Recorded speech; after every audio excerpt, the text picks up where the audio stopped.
Another special edition. I'll speak about a famous rabbi in Israel. His name was Rabbi Shlomo Shloush. Zecher Tzadik Libracha, great rabbi of his time. He was actually born in English in 1942. He passed away on the 5th of November in the year 2014. I believe his Hilula actually is on the 12th of Cheshvan. We're saying it out of chronological order at the moment because we're in the middle of Elul, but we happen to be speaking about him anyway because we spoke about a few other rabbis from his era in of itself already today in this series, so I thought it's an opportune time to speak about him. So he was a great rabbi. He became in Xifa in Israel and was part of the Mouatzot, Harabbanut, Harashit in Israel. So they explore a few of the highlights of the great rabbi's life. Now he was born in an area in Morocco called Meknes back in the year 1942, and they came from a great line of great rabbis, the family.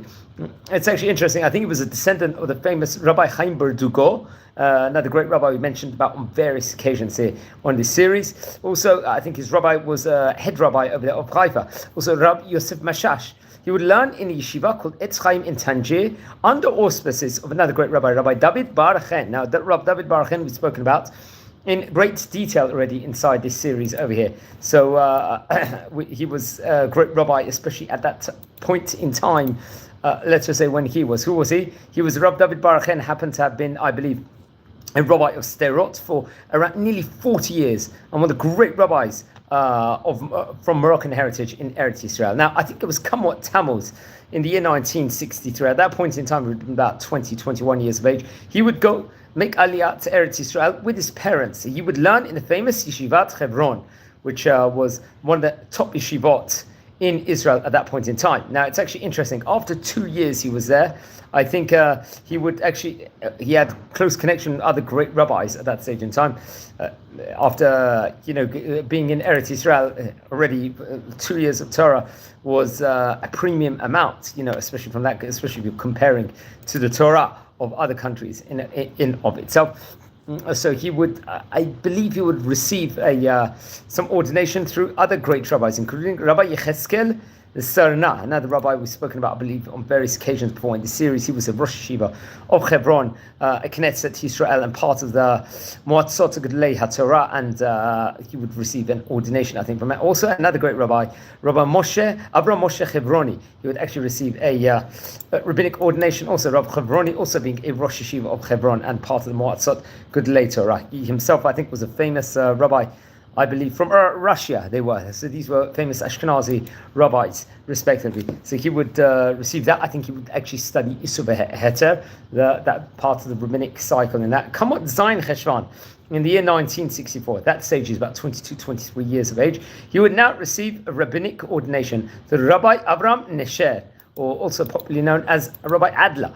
His name happened to have been. He also was one of the famous rabbis, especially a head rabbi in Kashrut in Jerusalem and part of the rabbinate in the city itself. He actually is, we're talking about pre-19th century, he was born in 1894, so he was a very famous rabbi, I think, who had connections with various rabbis, including Rabbi Eliyahu Ram, Rabbi Pesach, Tzvi Pesach Frank. So we're now speaking about famous Ashkenazi rabbis of yesteryear, which we don't usually get the opportunity to say. He also received another rabbinic ordination through Rabbi Nissim David Azaran, who would later on, Rabbi Azaran, become the Rosh Yeshiva, one of the founders of Yeshivat Yakir Yerushalayim, which I believe is based quite near Makor Baruch. I think he was also the Rosh Yeshiva of Beit Yisrael, and also had received a rabbinic ordination through Hacham Ovadia Yosef, the former chief rabbi of Israel. He was chief rabbi between 1973 to 1983, especially through Isuv Heter. He would be very much get a premium role in of itself. So he would receive all these ordinations, and I think he would also receive an ordination. He became a Dayan also officially in Eretz Yisrael, which was a very, very prominent position. Now, it's actually interesting. I think in Eretz Yisrael, I think Kamot Yud Aleph Tevet in the year Tafshin Lamed Aleph, he was received further roles. I think he would become a rabbi of a city at that point in time. I'm not sure which city it was, but this would be through Rabbi Yitzchak Nissim, I believe. And he would work alongside, and he would also receive this premium role through the auspice of Rabbi Issa Yehuda Onterman. These were two, I think, chief rabbis at that stage in time of Eretz Yisrael. So this will be further promotion roles, let's just say. And remember, at that stage in time, he was he was still quite young over there at that stage in time, so it would become rabbinical roles or positions he would get. In parallel with his studies, I think he was obviously learning in a kollel at that point in time. He would serve as a community rabbi in synagogues in the neighborhood of Jerusalem. I think he would be working around the Kiryat Yovel neighborhood. I remember we've spoken about Kiryat Yovel. We've traveled Kiryat Yovel in this series, if you can remember. I think it was a synagogue over there, and he would give over various different shiurim to the youth over there. I think in Modi'in, if I'm not mistaken. It was called Tikvatenu, if I'm not mistaken, and very advanced Torah classes, shiurei Torah, if I'm not mistaken.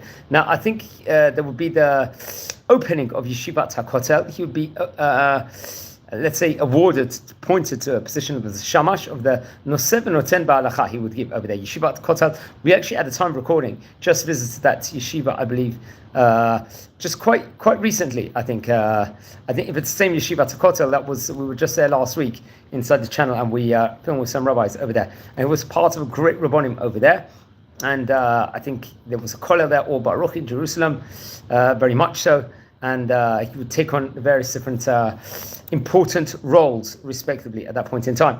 And I think he was one of the roles he would be doing would be to guide a group of rabbis who immigrated from France and were accepted, I think, in halachic positions. He would actually, and rabbis that would actually take on important roles in France in of itself. So he would actually help in training them and guiding them. There was an Ober Kollel, as we said before, in Jerusalem, which did training. I think it was associated with military rabbinate training also, to become military rabbis over there. And if I'm not mistaken, he would also take on a role in the Israeli army. I think he'd receive, first of all, a Dainut Uda in Tafshin Lamed Hey, if I'm not mistaken, and he'd become like the rabbi of the army. He'd have connections with that, and he would obviously being all these different prestigious positions. I think he would go to Haifa, and he would actually end up living in Haifa, and he would give over various different shiurei Torah in Haifa, in a kollel. I think a Dainut kollel in there, which was training Dainim, judges. And I think it was called the Keteh Shem Tov, which was, I think, founded in the Kiryat Bialik, the central place of Bialik. I think that was under the auspice of Rab Aminadav Crispin.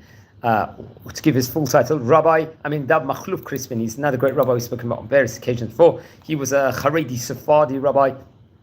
I believe he was a prominent rabbi of his time. I think he's still alive, actually. I think he will become the rabbi of Kiryat Bialik and have various different other prominent roles. We've spoken about various rabbis from the Crispin rabbinic dynasty. He himself was from Essaouira in Morocco, and I think he was in Paris, and he was learning in various Lithuanian yeshivot, if I'm not mistaken. I think connected to the Chabad Hasidim movement. I think he was close to various communities. I think Casablanca, Marrakesh, Meknes, various different roles, and he was very much connected with the Keteh Shem Tov in of itself, respectively. I think he actually has connections, family connections, through the Abu Chatzer family, Rabbi Yekutiel Abu Chatzer, Rabbi Elazar, Rabbi David Chai Abu Chatzer, Rabbi Yosef Toledano, and various other great rabbis, respectively, which is very, very interesting. Okay, so that's.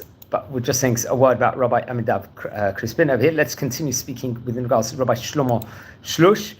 Over there, he would be working.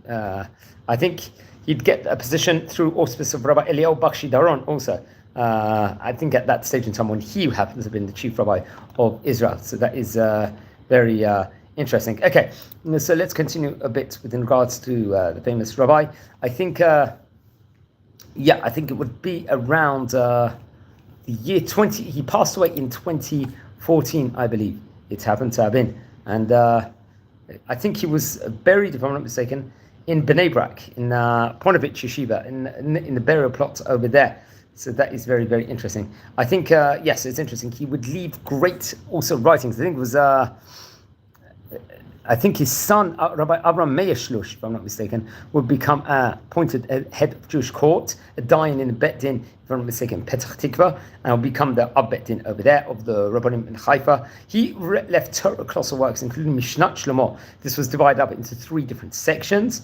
and Masechet Ketubot, Gitin, Masechet Kiddushin also, and various other important, let's just say, Inyanim, which he actually wrote about with regards to the realm of Refuah and Halacha, was actually published, I think, at a later stage. I'm not too sure through what. He was a great rabbi of his time, passed away in 2014, the 5th of November. So we're talking about nearly 11 years ago here from the time of recording. And we spoke about various rabbis from the Shlosh rabbinic dynasty, which I recommend everyone to look into. He was obviously a famous rabbi of his time. And yes, that is very, very interesting. And well, hopefully we will be able to explore even more rabbis within regards to the famous rabbinic dynasty. And there's many articles about him, especially on the JDN website after he passed away, also especially on the Sheva website and various other places also.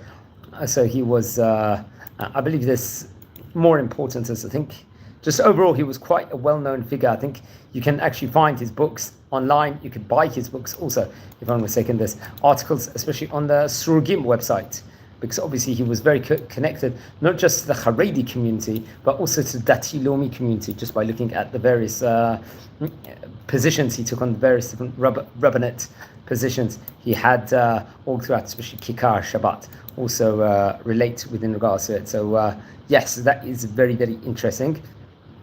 And I think at the time period of his funeral, many people came, I think, to pay respects, including Rav Shlomo Amar, who was, I believe, the chief rabbi of Jerusalem at that window in time. There was many of the great rabbis from Israel would attend the prominent חיפה rabbi's funeral.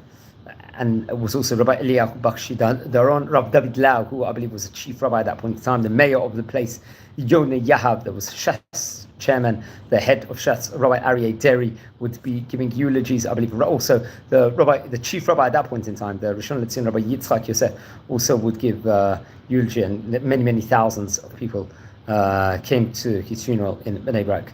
It was so yeah, please learn more about the great rabbis of yesteryear. Friends, we are a community here. We're learning about the famous Oriental rabbis from North Africa, from the Ottoman countries. We try and concentrate on Asian countries, North African countries, even Ethiopian rabbis we are exploring. We're trying to explore the science and the greatness about the various rabbis in these territories, especially encompassing nearly about 1,000 years worth of great chachamim. And please, if anyone is connected to any of the rabbis, please send me an email. I would love to hear more information. If you feel I should include a great rabbi that you fantastic listeners descend from, please let me know the information, and I very much would be interested in hearing more. We are exploring not just a whole thing. On this channel, we don't just explore the history of some of the great rabbis. We look at the famous synagogues, famous yeshivot of yesteryear, and so on and so forth. So we're doing huge amounts in this channel, and trying to get an encompassment. We're like an online encyclopedia, you could say, within regards to Jewish history, and I recommend everyone to learn more within regards to that. So friends, thanks very much. Wishing you all a great day. Take care, and subscribe to the channel. We're nearing a staggering, at the moment, we're talking about 7,500 subscribers. So please join the channel. Thank you for watching, and have a fantastic day, friends. Wishing you all blessings from Israel.